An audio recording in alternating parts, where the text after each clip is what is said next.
Good morning, everyone. Welcome. My name is Menachem Creditor. It's my honor to serve as scholar in residence and rabbi for UJA Federation of New York. We bring you Torah and music, blessing, and community every weekday. We've been doing so since March 18th, 2020. Today it is April 21st, 2025. It's been a blessing to be with all of you from all over the world for these last 1,286 broadcasts. It is also day 563 since October 7th. Every day we find each other, we greet each other, we say good morning, we learn some Torah, we lift each other up. What a blessing that is. So Arlene, it's good to be with you. Susie and Ivy, Jennifer, Boker Tov, Linda, good morning, kind soul. Joyce, it's good to see you. You're having your birthday cake this week, and I understand that. Yes, my daughter was born during Pesach, and so waiting until after Pesach for the cake is always recommended. Moshe Tzvi, my beautiful boy. So good to see you. Boker Tov. Hope lifeguarding is going well. Tziona and Lisa, Anya and Debbie, Lydia, Arlene, and Barbara. Boker Tov. Ashamayim Shepherd, I don't know what your full name is, but what a beautiful Instagram name. Boker Tov, Jennifer. Barbara and Sunday, Barry, Julie Ann, Jonathan. Shari, you were told you will most likely be transferred from the hospital to an inpatient rehabilitation facility this week. That sounds great to me. Wonderful. Janet, it's good to see you, my friend. Long time. Jack, Natalie, Carl, and Stanley Boker Tov.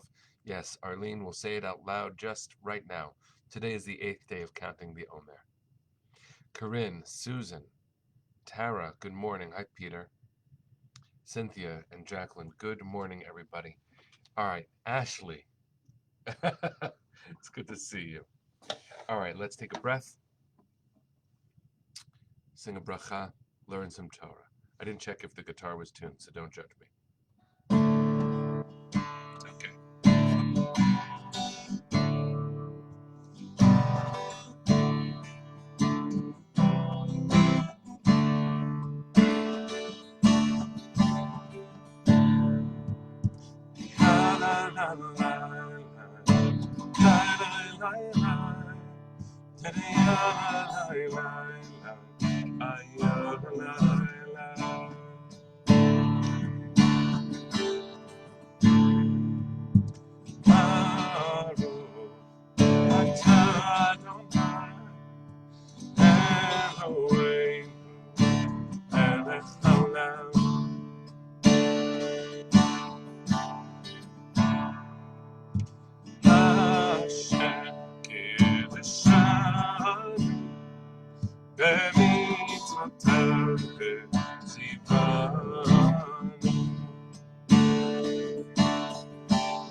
So many pray Torah.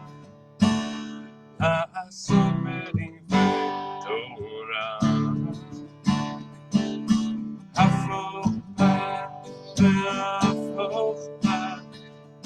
So many pray Torah.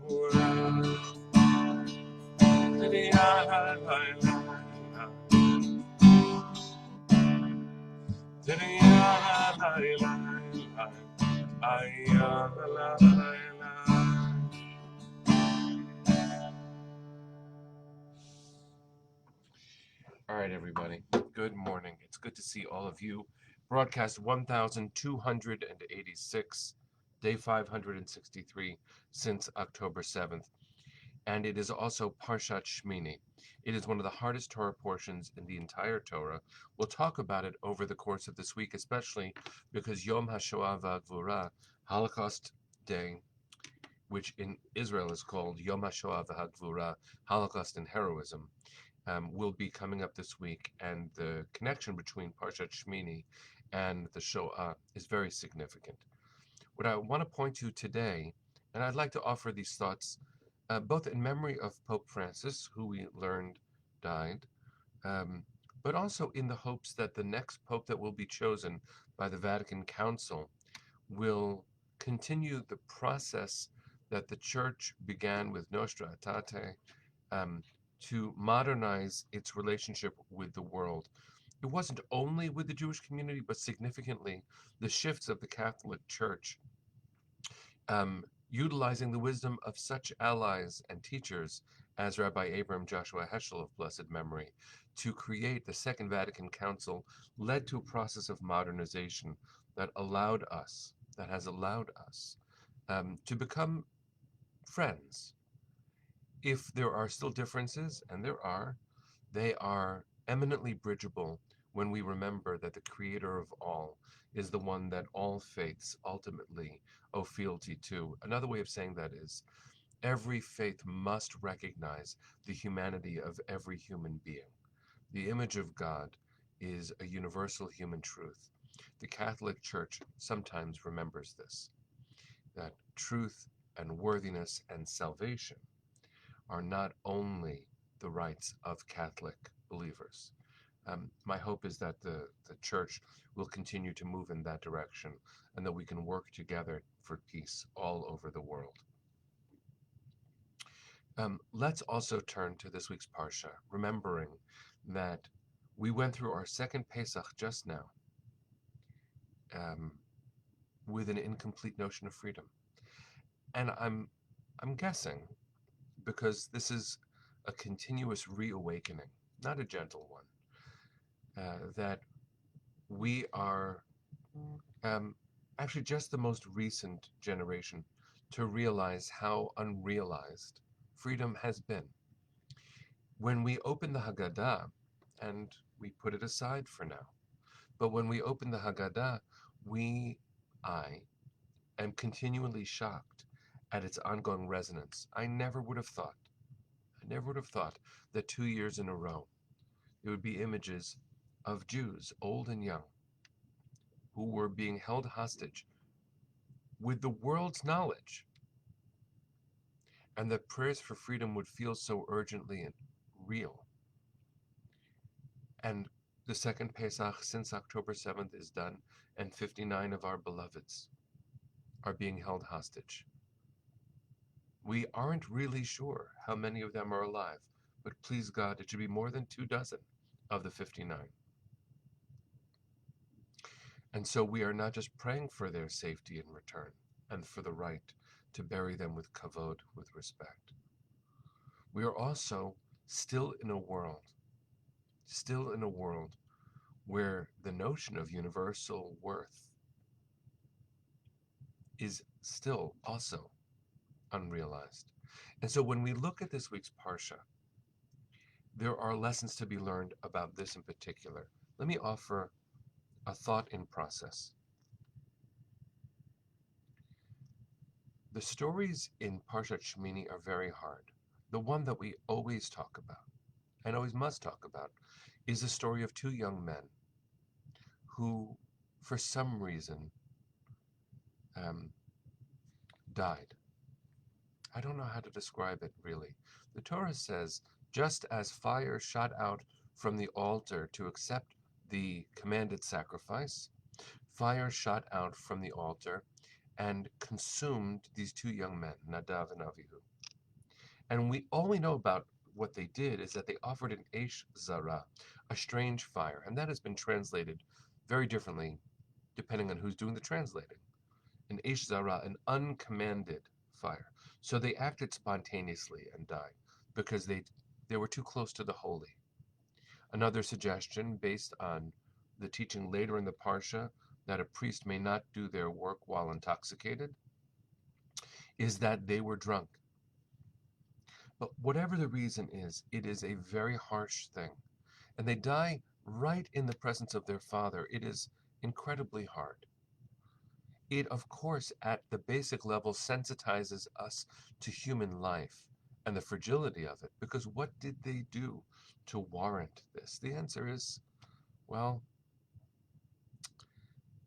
even if they did it improperly, even if they made a mistake, to erase their lives.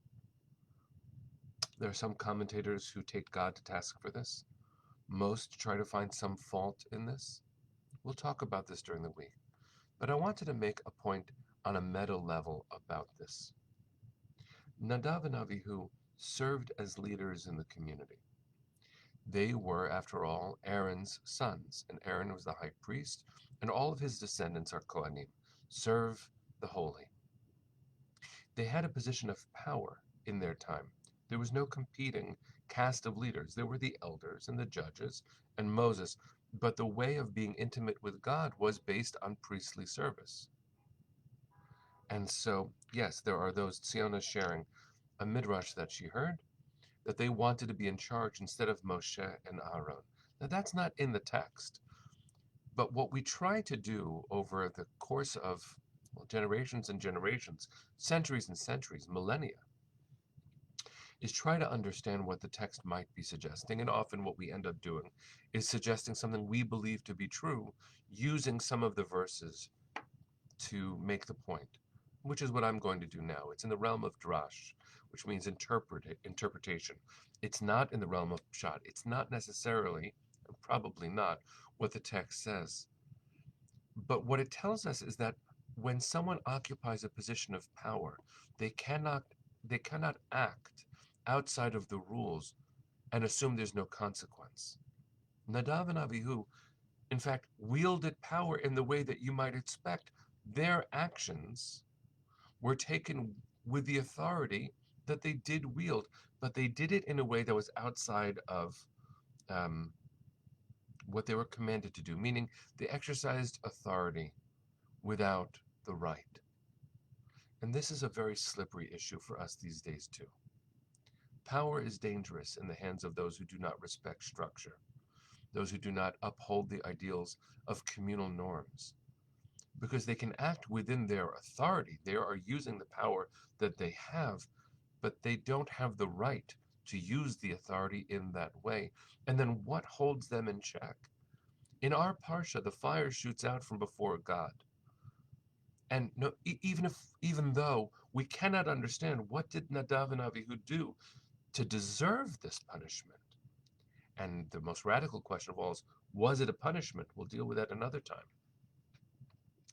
But no matter what they did, it's hard to understand. It really is. One of the ways of responding to the question, even if it isn't the answer to the conundrum in the Torah, is for us to understand that the careless use of power, when it violates communal norms, ends in burning. And we must be aware that the Torah is worried about the use of power. That becomes very clear in the book of Deuteronomy. We're not there yet. We're still in the middle of Leviticus. But when we get to Deuteronomy and the notion of authority and kings comes up in the Torah, it becomes even more explicit what I believe the Torah sort of says in this week's Parsha, which is the only thing that we know is that when the proper sacrifice was offered, the expected and desired result happened. When a strange fire was offered, death ensued, a shocking death. And even if we leave God out of it, which I don't want to, we are called to be aware that the use of power, the careless use of power, the boundary violating use of power, has enormously devastating consequences on personal and communal levels. So let's not leave that behind. Let's allow this post-Pesach thinking, what we call Isru Chag, the day after the holiday, to be full of mindfulness. Because after all, Pesach is about many things, including power. What if Paro, what if Pharaoh had used his power to do something right? It wouldn't have been so devastating for all of Egypt. And even if you say this was all part of God's plan, that's a theological statement. But poor Egyptians, decisions that were selfish and short-term minded and capricious and vengeful, not strategic, not respectful. They ended up destroying Egypt.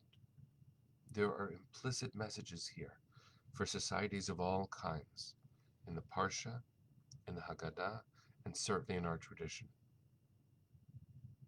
So let's hold on to this and remember that responsible decision making, please God, will bring them home. Please God. Send your hearts with me.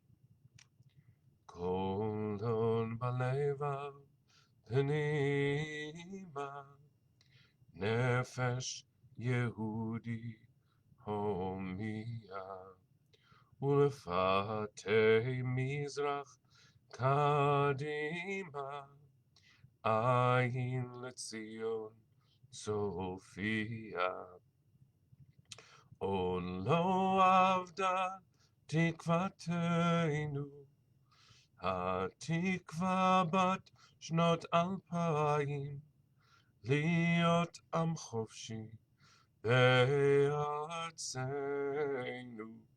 ארץ ציון וירושלים להיות עם חופשי בארצנו ארץ ציון וירושלים. Bring them home now. Am Yisrael Chai. See you tomorrow, my friends.